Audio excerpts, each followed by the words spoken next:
Boa noite. Hoje a gente vai fazer um teste aqui. Um teste para a gente poder entender um pouquinho mais como funciona falar sobre espiritualidade, como que nós vamos conseguir desenvolver esse tema. E você é meu convidado para a gente testar e depois eu quero ouvir o que você tem a dizer para a gente aperfeiçoar cada vez mais esse tema e quem sabe ele pode ser um tema que ajude tantas pessoas e possa criar um novo momento nas empresas e na vida das pessoas em relação ao trabalho. Então vamos lá, o que a gente vai hoje fazer? Bom, antes de começar eu tenho duas perguntas para fazer para vocês. Pois é, essas perguntas são simples e diretas. Quem aqui já se sentiu infeliz no trabalho?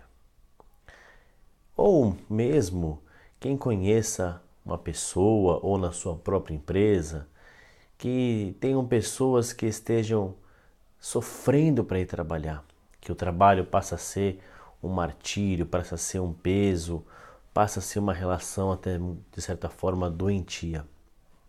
Pois é muito importante a gente parar um pouquinho para refletir um pouco sobre esse assunto nos dias em que nós vivemos.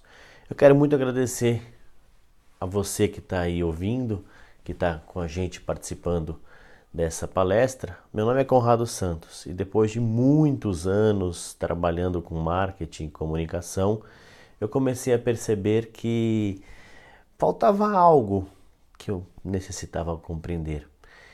E agora eu quero convidar vocês para, junto comigo, mergulharmos nessa reflexão, entender, quem sabe, o que me fez chegar a esta reflexão e como ela pode talvez ser útil para mais pessoas. Nós vamos falar um pouco sobre o trabalho, a relação dele conosco. O que ele traz para as nossas vidas, como que nós nos relacionamos com algo que é tão fundamental para a nossa sobrevivência, para que a gente possa ter recursos para conquistar os nossos sonhos. Nós vamos refletir sobre como o mundo moderno tem colocado essas condições diante de nós e muitas vezes até nós nos sentimos aprisionados sem conseguir avançar, sem conseguir ver rotas e caminhos e parece que estamos em meio a uma situação realmente irreversível. E duas coisas vão acontecer aqui hoje. A primeira delas é que vocês vão sair daqui com essas reflexões um pouco mais profundadas, um pouco mais claras e quem sabe isso possa promover mudanças aí onde você trabalha, no mundo corporativo, estabelecendo essas relações de uma forma mais leve, de uma forma mais adequada. E a segunda coisa é que depois de 5 horas a gente conversando sobre esse assunto, afinal de contas tem tanta coisa para dizer, a segunda coisa que vai acontecer é que vocês vão perder a paciência de ficar me ouvindo e nunca mais vão querer me ouvir. Por isso eu vou fazer uma coisa então. Essa segunda coisa eu prometo que eu vou facilitar e não vou deixar ela acontecer. Eu vou ser bastante direto, bastante sucinto, porque afinal de contas, se vocês não quisessem nunca mais me ouvir, quem perderia muito com isso sou eu, que não ia ter a chance de compartilhar, de aprender e de crescer uma plateia tão legal, uma plateia tão qualificada que a gente tem a chance de estar aqui hoje. Bom, vamos então começar criando uma cena na nossa cabeça, uma cena que é importante que a gente possa ter ela muito claro, e esse vai ser parte do nosso acordo. E qual que é o nosso acordo? O nosso acordo é fazer com que as coisas possam funcionar como funciona mais ou menos nas empresas. Foco no resultado e foco no tempo. Afinal de contas, todo mundo diz por aí que tempo é o quê? Tempo é dinheiro, não é isso que se fala? Pois é, mas esse vai ser o nosso acordo aqui. Eu quero que vocês saiam daqui hoje, talvez desconstruindo esse ditado popular. Tempo não é dinheiro. Tempo é a coisa mais importante que nós temos em nossas vidas. É o mais precioso bem. É um bem que nos é dado de forma gratuita e que nós não o recuperamos mais se não soubermos aproveitá-lo, se não soubermos vivê-lo de uma forma adequada. Eu quero muito que vocês possam refletir isso ao longo das nossas reflexões e irem se perguntando como está essa relação do tempo que vocês têm com a vida e com o trabalho. Como que vocês estão construindo isso de uma maneira equilibrada, de uma maneira saudável. Bom, enquanto a gente vai falando do tempo, eu imagino que vocês estejam se perguntando sobre aquelas duas perguntas que nós fizemos no início, tentando talvez respondê-las mentalmente e tentando entender, puxa vida, será que eu já senti isso? Será que eu já passei por uma situação de tamanha pressão, de tamanha dor interna com o meu trabalho? Será que hoje isso mudou? Ou será que eu conheço pessoas, quem sabe o que eu vou ouvir aqui hoje vai ser útil para essas pessoas? Mas não importa, porque seja lá o que você esteja pensando, o importante é que a culpa, ou talvez a sensação de estar pensando isso, não é sua. A gente às vezes para muito pouco para refletir sobre isso, nos esquecendo o quanto é importante a reflexão, nos esquecendo o quanto é importante pensarmos a respeito da por que fazemos as coisas, por que buscamos os resultados. E o que eu quero que vocês saiam aqui dessa palestra hoje é com uma resposta muito clara. Uma resposta de que vocês têm caminhos a seguir, de que vocês podem escolher continuar ou prosseguir. Afinal de contas, a responsabilidade de tomar essa decisão vai ser de vocês. Essa decisão que pode ser para vocês mesmos, ou pode ser também para alguém que vocês queiram compartilhar. Tem uma frase que eu li uma vez num livro, ela estava ali perdida no meio, entre tantas outras citações, essa frase nunca mais saiu da minha cabeça. A responsabilidade tem o tamanho do conhecimento. É muito sério isso. A responsabilidade tem o tamanho do conhecimento. Então, quando hoje nós tivermos um conhecimento novo, nós vamos ter a responsabilidade de mudar, a responsabilidade de fazer algo que realmente mude o nosso amanhã, para que ele seja diferente do nosso ontem e seja pautado nas escolhas que nós estamos fazendo no nosso hoje.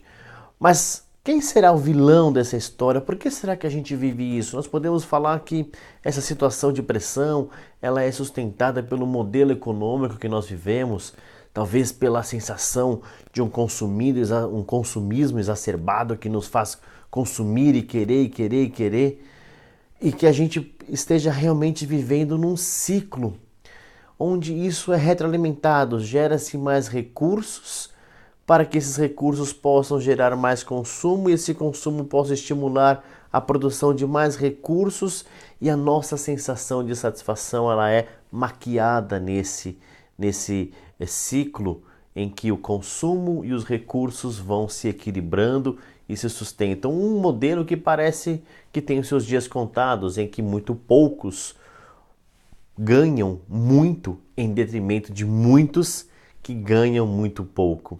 Eu quero lembrar vocês de uma história que nunca mais saiu da minha cabeça e eu tento fazer um paralelo com os dias de hoje. Lá em 1936, teve um cara de um tamanho talento que o mundo jamais esqueceu, chamado Charlie Chaplin. E ele teve seu primeiro filme, exatamente nessa época. Esse filme se chamava Tempos Modernos. Não sei se vocês se lembram aquelas cenas do nosso Carlitos, o vagabundo interpretado por Charlie Chaplin, apertando parafusos, e ele vai de um lado, aperta parafusos, até que de tanto apertar parafusos, ele entra numa situação de estresse, ele adoece, ele passa por uma estafa a tal ponto que ele é despedido do seu emprego porque tudo que ele via por aí, ele queria apertar esses parafusos. Ele entrou num processo repetitivo de não conseguir fazer diferente.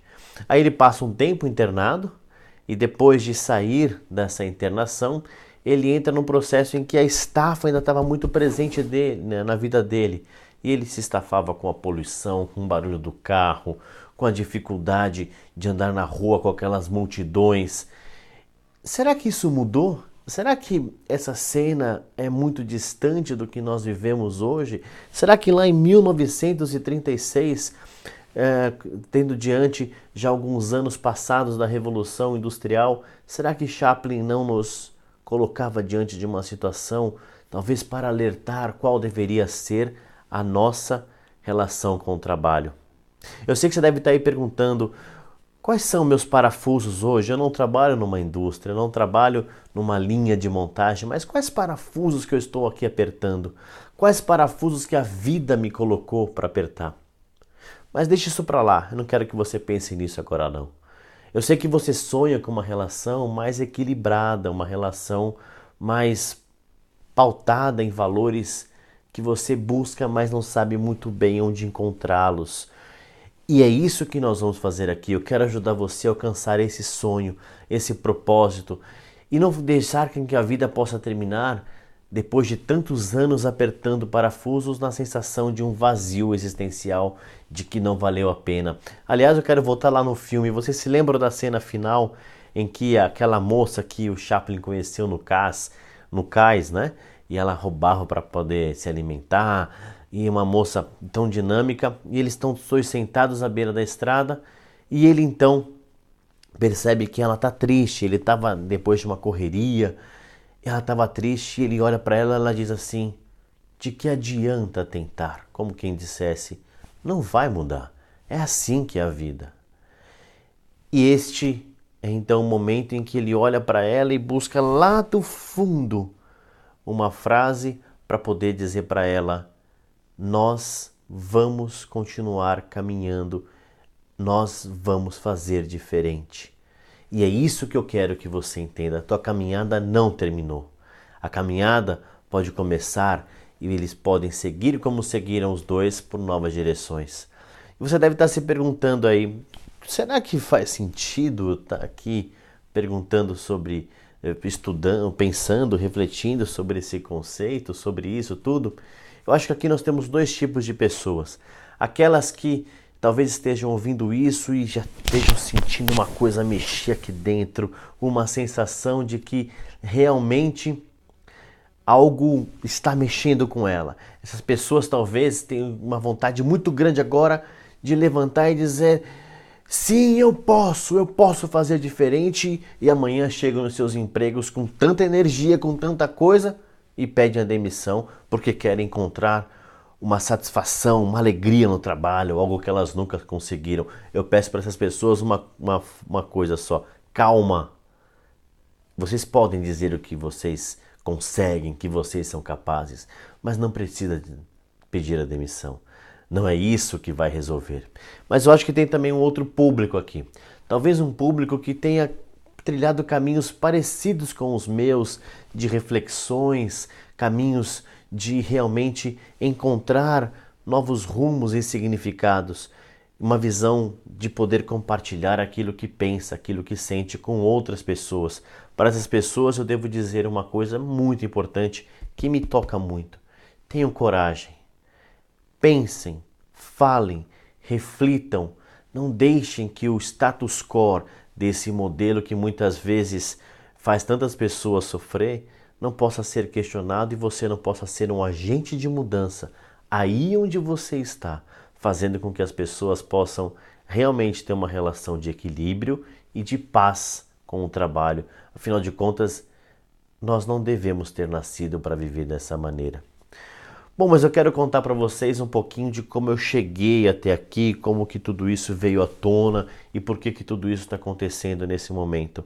Antes de qualquer coisa, eu preciso saber: tem alguém aqui nessa plateia ou me assistindo aí desse lado que me conheça? É super importante para mim saber se alguém me conhece, e eu vou contar por quê.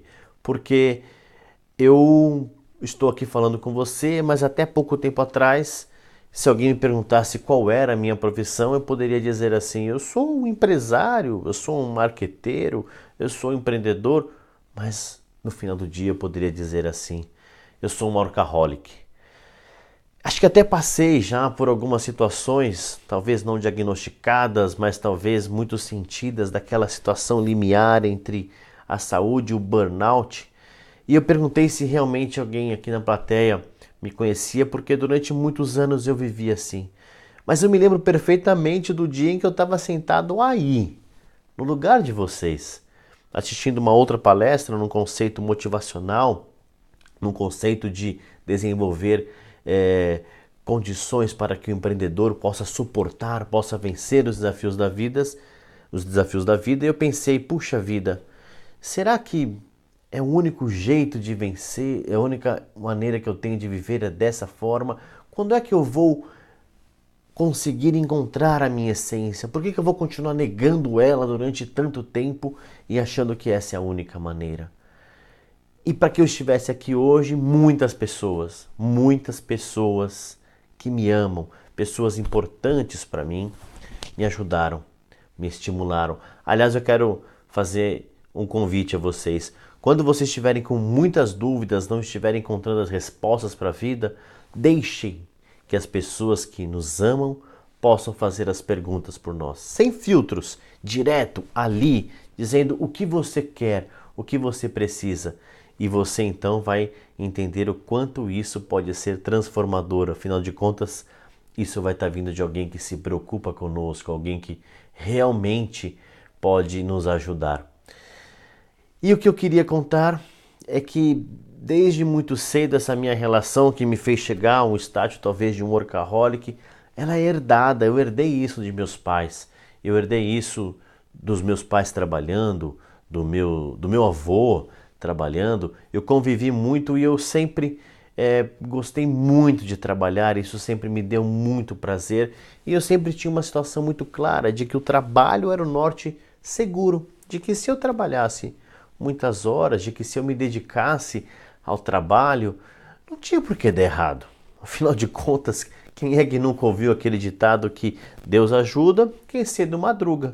Então, acorda cedo, vai, trabalha, vem o dinheiro, você no outro dia começa de novo e trabalha, e a gente vai, ao longo das nossas vidas, se acostumando com isso.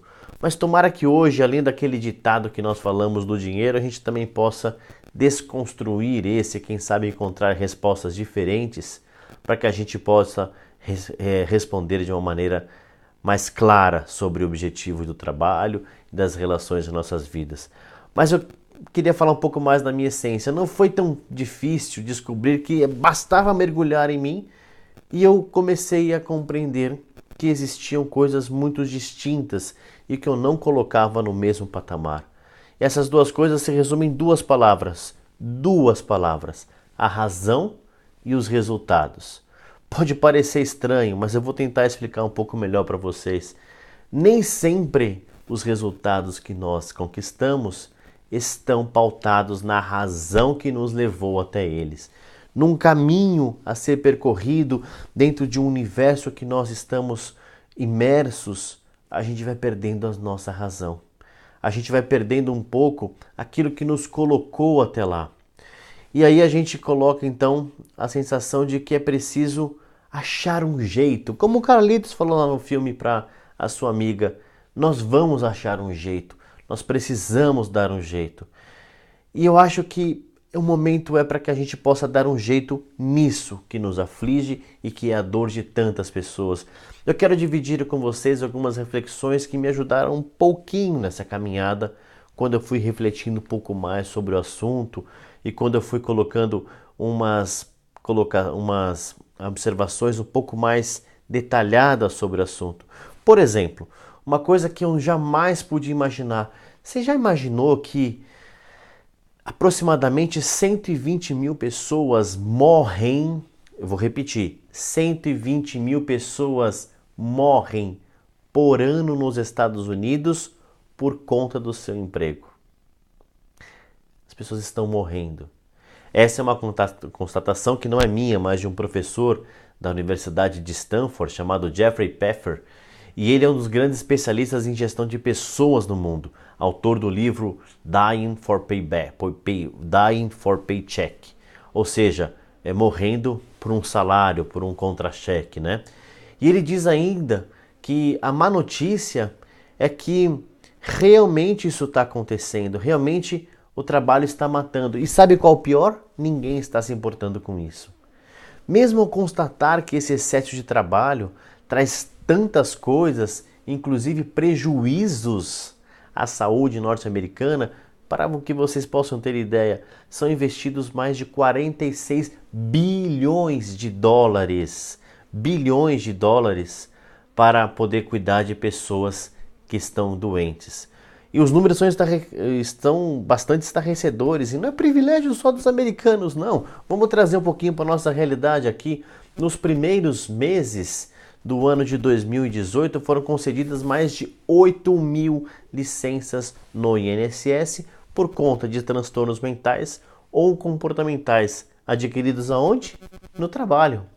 12% a mais do que é o mesmo período do ano passado.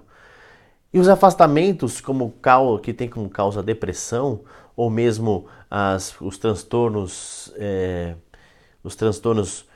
decorrentes disso, crescem 5 pontos ao ano, e isso de uma forma galopante, sem que se haja recurso para fazer como isso.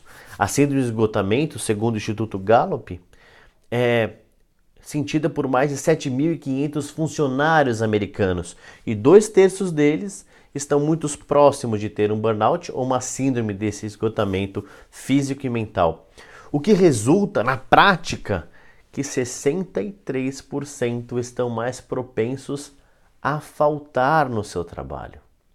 Olha que difícil compreender isso. A gente vive num modelo que nos aperta, nos pressiona a tal ponto que a gente espana. A gente não consegue mais trabalhar, causando baixa autoestima, causando dificuldade de acreditar no próprio desempenho, que vai gerar os resultados da própria empresa. Isso gera doenças e até mesmo, como nós falamos ali anteriormente, gera até a morte. Nós podemos dizer que a gente vive num modelo fadado a realmente trazer resultados degradantes para a nossa sociedade, se nós realmente não buscarmos novas possibilidades dessa relação mais equilibrada. Mas eu não estou falando aqui nada novo, não. Não estou falando aqui nada que realmente possa ser uma novidade. Grandes profissionais de RH em grandes empresas já se preocuparam para que isso pudesse acontecer. E aí passaram a fazer algumas coisas, como apresentar ali uma sessão de massagem para o funcionário, apresentar um home office, apresentar um ambiente em que ele se sinta em casa. De uma forma ou de outra, isso acontece no mundo corporativo e vou dizer, é muito válido, é muito legal. Quanto mais a gente conseguir diminuir essa pressão e conseguir colocar essas questões, pode ser justo. Mas aí nós estamos vendo um caminho que é da empresa tentando talvez minimizar os impactos que foram construídos ao longo de anos para o nosso indivíduo, para nós mesmos. Mas o que será que acontece ali? O que será que acontece dentro de nós? Muitos dos nossos sonhos, da nossa saúde está sendo consumida por isso, e nós realmente estamos vivendo em que somos obrigados a estarmos 100% conectados, respondendo WhatsApp, respondendo e-mails, fazendo reuniões fora de hora. Em contrapartida, esses investimentos na saúde, no bem-estar, que são essas ações que nós falamos das empresas, ela é pouco percebida pelos empregados. Apenas 5% dos entrevistados pelo Wellness Global Institute na América Latina reconhecem que a empresa faz alguma coisa. 76% dessa força de trabalho entrevistada pelo mesmo instituto diz que sente dificuldades para trabalhar, que sente dificuldades para manter o bem-estar no seu emprego. Parece que nós temos números suficientes para nos colocarmos diante de uma situação que, depois de 83 anos, lá dos tempos modernos do Chaplin, a gente adoece ainda por conta de apertar os nossos parafusos, recomeçando em novas atividades profissionais, e esse quadro parece se perpetuar e se multiplicar. Gente, é estarrecedor, mas deixa eu perguntar uma coisa que é importante. Tá fazendo sentido isso para vocês? Isso está gerando alguma informação? Eu quero combinar que a gente possa avançar com essas colocações e eu vou nesse momento traçar uma interseção com vocês, porque eu não sou um profissional de RH, eu não estou aqui para discutir as práticas das empresas, a gente quer ir um passo um pouco diferente. Eu quero combinar esse caminho de interseção com vocês, onde nós temos dois pontos muito claros. A primeira é essa busca pela felicidade no trabalho promovida por ações de empresas. Isso acontece. E que bom que isso acontece, vem acontecendo ao longo dos anos. São inúmeras as empresas que têm investido nisso, que têm contratado profissionais renomados, profissionais capazes, desenvolvendo as suas técnicas, buscando alinhar como é possível oferecer jornadas menores de trabalho, como é possível colocar as lideranças compartilhadas para que aquela pressão da hierarquia possa ser um pouco menor. E por aí vai, muitas e muitas coisas que vão fazendo com que isso possa realmente ser uma prática. Para a gente só fechar essa interseção, tem um caso que eu gosto bastante de contar, que ele depois nos faz alinhavar o pensamento de maneira mais clara daquilo que nós queremos dizer. Vocês conhecem um laboratório chamado Laboratório Sabin? Ele fica ali no centro-oeste do Brasil. Pois é, uma empresa 100% familiar, dirigida por duas sócias, se eu não me engano, duas irmãs, e eles fizeram um processo que eu considero muito legal, muito bacana. Esse processo ele está pautado na realização coletiva. A Janete Vaz, que é uma dessas sócias diretoras, lá em 2002 cunhou um bordão que ele perdura até hoje e vocês vão ver como ele faz sentido. Ela diz o seguinte: tire os seus sonhos da gaveta. E esse bordão ecoa lá no laboratório e vocês vão ver que ele tem um sentido. Ela quer dizer o seguinte: o que nós queremos é que ele ou ela realize os seus sonhos. Porque quando eles realizarem os seus sonhos, eles estarão realizando os nossos sonhos. Gente, não é maravilhoso isso? Não é transformador a gente pensar que alguém pensa assim? Isso foi feito de uma forma muito clara, muito verdadeira. Uma forma em que não foi um bordão, uma frasezinha que foi colocada. Eles começaram a investir em coisas como, por exemplo, pagar os estudos, a faculdade de muitos dos seus funcionários. Esse era um sonho de que alguns tinham lá. Outros tinham o sonho da casa própria, por que não ajudar a conseguir a casa própria? Outros tinham o sonho de comprar um carro, E eles lá ajudavam a comprar o carro. E como que eles faziam isso? Disponibilizaram uma linha de crédito a uma taxa de 0,5% ao ano para que as pessoas pudessem economizar os recursos para realizar os seus sonhos. E não para por aí não, estamos falando só de negociações, negociações não, mas de aquisições materiais. Eles ajudavam as pessoas a terem melhores condições, ajudando elas a renegociar uma dívida que estava muito pesado, aquelas que tinham o sonho de de se casar, né? De realizar um casamento. Ali no auditório da empresa foram realizados verdadeiros casamentos. As pessoas podiam usar o espaço para realizar o seu casamento. E são inúmeros relatos. Tem uma reunião famosa que eles faziam lá que se chamava Roda Viva com a diretoria. E aí um dos colaboradores que participavam dessa Roda Viva, eram aproximadamente 20, 25 funcionários por vez que iam nessa reunião. Um deles uma vez perguntou assim: escuta, vocês estão investindo tanto em faculdade? Eu vejo aqui que nós temos hoje mais de 100 pessoas cursando faculdade. Onde é que vocês vão colocar tanta gente com ensino superior? Vai ter vaga para tudo isso? E aí a Janete deu uma resposta certeira para ele, dizendo exatamente o seguinte: nós investimos nas pessoas e não nos cargos. Não importa se elas não puderem ficar e se elas quiserem sair, o importante é que elas estarão mais bem preparadas e vão sair para buscar oportunidades de uma maneira diferente. Olha que grandioso, olha que importante investir no ser e que os resultados possam vir dessa relação através de uma realização coletiva, não só a empresa realizando seus objetivos capitalistas, mas as pessoas também. E vocês devem estar se perguntando assim: mas e na prática? O que isso aconteceu?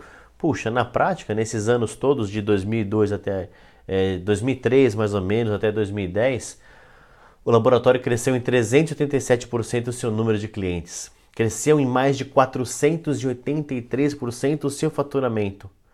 É realmente monumental o que se consegue quando se apoia, eu diria mais do que apoiar, quando se vai de encontro à essência das pessoas de uma maneira um pouco diferente.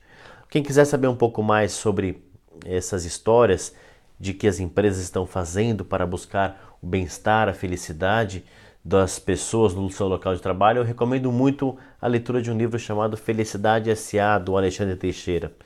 Isso só para a gente entender que as pessoas e seus sonhos, quando são conectados, os resultados são inevitáveis. E existem muitos exemplos que nos deixam um pouco mais esperançosos. Mas para a gente não fugir, para a gente tentar concluir esse tema, eu queria perguntar: quantos aqui são empresários ou são gestores de equipe?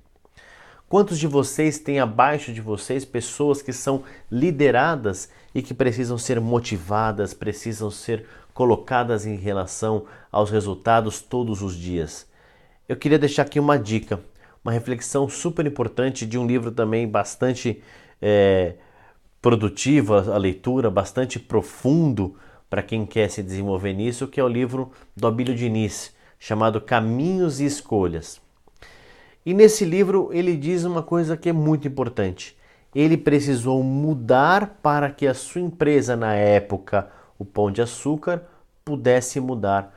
O Abílio Diniz, ele sempre foi muito conhecido por um perfil muito agressivo, muito competitivo, até ele cita no livro em alguns momentos, insuportável. Só que na década de 90 ele sofreu, como todo mundo sabe, um sequestro, ficou alguns dias, praticamente alguns meses, se eu me lembro bem, em cativeiro, e aí isso fez com que ele pudesse passar por um trauma muito grande e a partir disso nasceu um novo Abílio Diniz.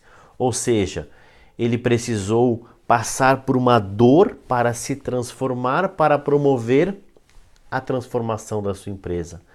Ele precisou ir de encontro a algo tão doloroso, tão profundo, que o fizesse mudar para que ele pudesse abandonar aquele cara insuportável, aquele cara competitivo, para que ele pudesse, depois de tantos anos, cunhar talvez uma proposta que é o Pão de Açúcar sendo o lugar de gente feliz, se assim a gente pode dizer.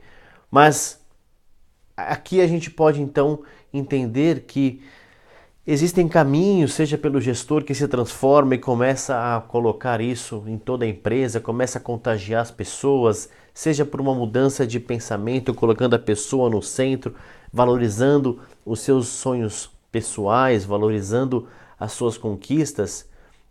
Isso é fundamental. Mas é importante que a gente possa nos atentar de que essas questões, elas podem ser ampliadas, ou melhor, a gente pode talvez instrumentalizar as pessoas para que elas possam conquistar a sua própria saúde no local de trabalho, o seu próprio bem-estar, a sua própria realização, de uma maneira em que a gente possa talvez fazer um movimento não da empresa para as pessoas, mas por que não fazemos algo de que a empresa faça com que as pessoas descubram o que é preciso fazer para que esses ambientes possam se tornar locais menos degradantes, menos difíceis de conviver. E é isso que a gente quer falar um pouco aqui, falar um pouco sobre a saúde, falar um pouco sobre o bem-estar e tentar fazer um paralelo de tudo aquilo que a gente está vivendo para trazer alguns caminhos para o mundo corporativo. Falando em saúde, é legal que a gente tenha muito claro essa saúde na nossa cabeça. A Organização Mundial da Saúde define assim a saúde: um estado completo, físico, mental e social e de bem-estar, e não somente a ausência de afecções ou enfermidades. Ou seja, para a Organização Mundial da Saúde, nós temos uma situação muito clara: não basta a gente não estar doente, nós precisamos ter bem-estar físico, psíquico e social. Vocês concordam com isso? Faz sentido para você que ter saúde não é não estar doente? Mas uma questão muito importante é que a gente entenda o que é esse bem-estar. Esse bem-estar a gente entende que é uma situação de um conforto, de uma tranquilidade, de uma satisfação que faz com que a gente possa realmente vivenciar as coisas de uma maneira mais leve, um pouco mais serena. E diante do que nós já vimos dessa situação que se repete no mundo corporativo, por que a gente não pode tentar talvez buscar uma saúde um pouco mais integral nesse mundo corporativo, fazendo com que as conquistas possam realmente, como nós dissemos, partir do ser e não sob o viés das empresas? Eu acho que é um momento de se questionar isso, é um momento de realmente trazer a descoberta da nossa essência e colocá-la no ambiente de trabalho. Vocês topam avançar comigo nessa descoberta? Eu acho que vai valer muito a pena. Vocês estão conseguindo levar alguma coisa com vocês? Isso é importante porque, como nós dissemos lá atrás, nós não estamos aqui para usar o tempo de vocês de forma que isso não seja proveitoso. Afinal de contas, tempo é o bem mais precioso que nós temos aqui. Bom, antes da gente falar um pouco mais da saúde dessas questões, acho que a gente pode, não preciso dizer para vocês, eu falei lá no começo, eu não sou médico. Então eu não estou aqui para falar de sintomas ou doenças, algo que seja criado, ou questões mentais, mas talvez a gente se importar um pouco mais com questões mais íntimas do ser. Questões que sejam verdadeiras usinas transformadoras que promovam essa saúde frente a essas questões que são questões talvez tóxicas do mundo corporativo, das quais nós não podemos mudar. Nós não podemos abrir mão, talvez, de um resultado, abrir mão de uma sobrevivência, mas quem sabe a gente pode usar desta descoberta mais íntima como algo que seja catalisador na empresa e as pessoas vão se conectando e vão criando uma maneira mais leve de lidar com essa pressão que ainda faz parte do nosso dia a dia. Mas essa questão da saúde, do bem-estar, não é uma situação que desafia somente a empresa. Isso desafia também os médicos, desafia também a medicina, porque nós falamos lá atrás de que o sistema de saúde americano recebe pessoas lá doentes que chegam lá com excesso de trabalho, com depressão, e aí chegam lá e passam por um atendimento, às vezes emergencial, às vezes uma consulta eletiva, e sabe o que acontece?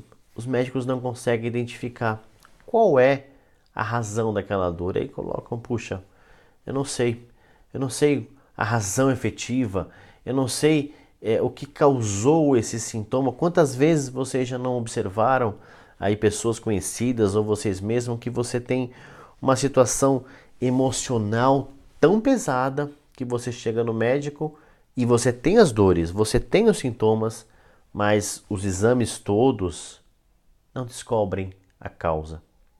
Aí parte-se para algumas terapias complementares, parte-se para uma questão psicoterápica, porque nós passamos a entender de que alguma coisa aqui dentro precisa ser mudada. E não é tão fácil a gente descobrir o que precisa ser feito, até porque pesquisadores, médicos, cientistas estão buscando auxiliar nesse tratamento de tantas pessoas que chegam aos seus consultórios com essas queixas. E o que eles estão fazendo? O que eles estão realmente recomendando e buscando que possa ser útil? Será que nós, ao nos aproximarmos dessa situação de saúde e bem-estar, que é um desafio, como nós dissemos, não da empresa, não da corporação, mas da sociedade como um todo, será que nós não conseguimos auxiliar para que essas longas jornadas de trabalho, que podem ser, sim, as causas deste desequilíbrio emocional, será que nós não conseguimos evitar essas constatações no consultório médico? Não conseguimos, de certa forma, imunizarmos para que isso possa realmente deixar de acontecer? Vamos ver quantas pessoas a gente pode dizer que não passaram por situações talvez traumáticas. Eu não vou chamar traumática. Bom, vamos lá. Quantas pessoas vocês não conhecem que talvez tenham, sei lá, nascidas de, como se diz aí, um berço rico, ou tenham tido uma profissão de grande exposição, de grande sucesso, passam sua vida vivendo num conforto material, aquela coisa que nós falamos lá atrás no laboratório Sabin, que conquistar os seus sonhos para essas pessoas era um estalar de dedos.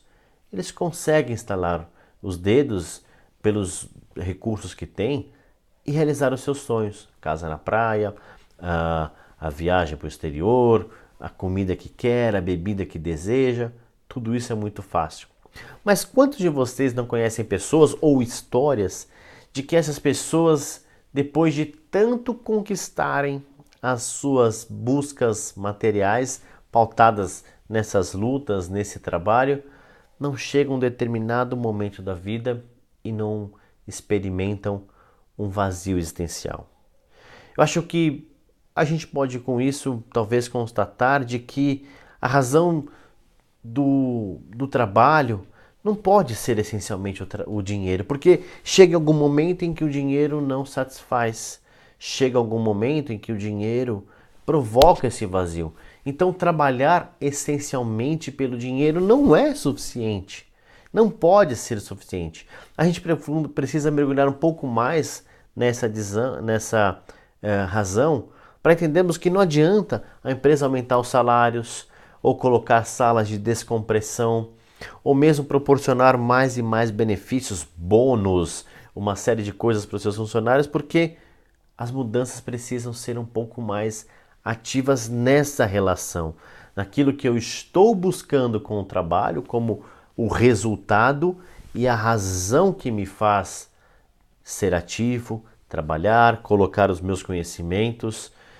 E eu quero saber, eu quero tentar ajudar nesse processo para que a gente possa saber como fazer isso. Eu quero dividir com vocês alguns achados, podemos chamar alguns segredos, que eu acredito que ao mudarmos essa postura de uma maneira mais intensa, de uma maneira mais, como eu vou chamar isso?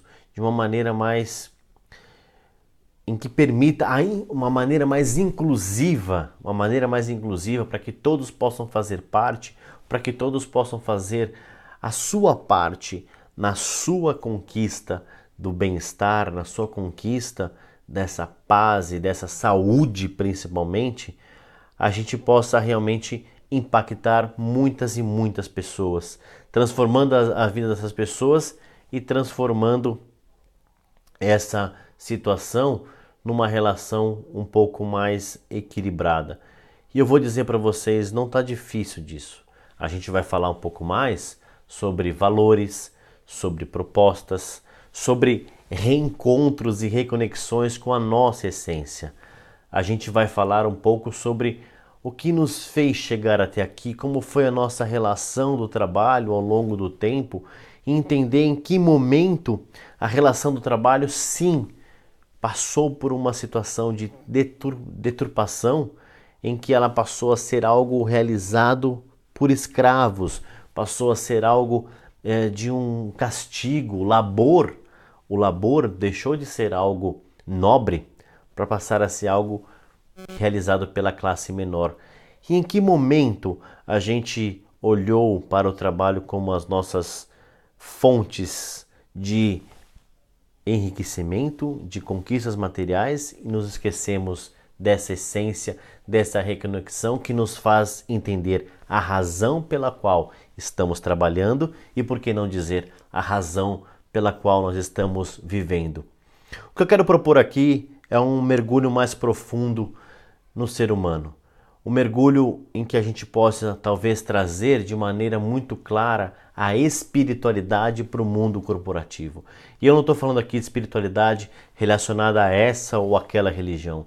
Estou falando isso relacionado à essência, estou falando isso relacionado à alma, porque eu acredito que na medida em que nós curarmos esta conexão, que ela vem de muito tempo, que ela antecede as relações do trabalho, que ela antecede as conquistas materiais, quando nós curarmos este reencontro de cada um com a sua própria essência, nós estaremos proporcionando com que as mudanças no mundo corporativo e, por que não dizer, na sociedade, possam ser pautadas nesses valores. E não vejo como ser diferente quando nós temos grande parte das nossas vidas entregue às nossas relações com empresas, aos nossos trabalhos, em que lá não seja um palco transformador para a descoberta de um novo alvorecer para toda uma sociedade. Nós vamos falar aqui sobre espiritualidade no mundo corporativo, como, por quê, onde e quando. Eu tenho certeza de que quando nós colocamos isso no centro das nossas discussões, trazendo o ser humano, trazendo a sua essência, trazendo os seus valores e seu propósito, isso vai mudar o seu negócio, isso vai mudar a sua empresa, isso vai mudar a forma com que você enxerga o mundo e como você vai construir a partir disso um verdadeiro legado para a sua empresa e para a sua marca. Eu quero convidar você a fazer esse mergulho e a gente discutir um pouco mais sobre esse tema e quem sabe promover mudanças significativas no clima, nas pessoas e nos resultados da tua empresa através da busca da espiritualidade no mundo corporativo. Vamos juntos? Eu conto com você.